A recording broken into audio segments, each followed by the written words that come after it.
வணக்கம். இன்னைக்கு ஒரு குட்டி கதை சொல்ல வந்திருக்கிறேன். இந்த குட்டி கதையில பசுபதின்றவரு ஊரை ஏமாத்துறவருங்களாம். ஊரை ஏமாத்தி பணம் சம்பாதிப்பாருங்களாம், சந்தோஷமா இருப்பாருங்களாம். அவர்கிட்ட துரைன்னு ஒருத்தர் பழகிட்டு இருந்தாருங்களாம். துரைக்கு பசுபதி பத்தி விவரம் அந்த நேரத்துல எதுவுமே தெரியலையாம். ஒரு நாள் துரை போட்டிருந்த மோதிரத்த பார்த்த பசுபதி, "எனக்கு 2 நாள் இரவல் குடுங்க.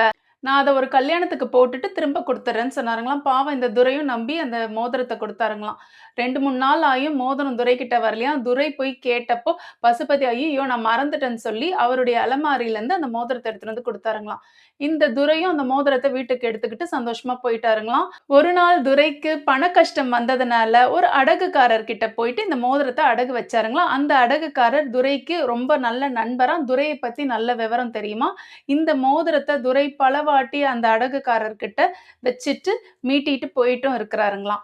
துரை குடுத்த மோதிரத்த அடகுக்காரர் பார்த்த உடனே, இவரு எப்பவுமே குடுக்குற மோதிரம் இது இல்லன்னு கண்டுபிடிச்சுட்டாருங்களாம். இது ஒரு பித்தள மோதிரம்ன்ட்டு. இந்த விஷயத்த துரைக்கு சொன்ன உடனே, துரைக்கு மனக்கவலையாயி, நடந்த விவரத்த அந்த அடகுக்காரர்கிட்ட சொன்னாருங்களாம். அடகுக்காரருக்கு ஒரே கோவம் வந்துருச்சாம். "இவ்ளோ நடந்திருக்கு, அவன சும்மா விட்டு வச்சிருக்கிறியே! உடனே போய் கேளுன்னு" சொல்லி சொன்னாருங்களாம். இந்த துரையும் பதட்டமாயி அந்த பசுபதி கிட்ட போய் கேட்டாருங்களாம்.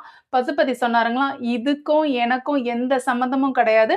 நீங்க குடுத்த மோதிரம் தான் இது" அப்படின்னு சொல்லிட்டு விலகிட்டாருங்களாம் ரொம்ப சுலபமா. துரைக்கு பண நஷ்டம், நகை நஷ்டம் எல்லாமே ஆயி ரொம்ப மனக்கவலையா வீடு திரும்பிட்டாருங்களாம். துரையுடைய கதை முடிஞ்சிருச்சுங்களாம் இத்தோட.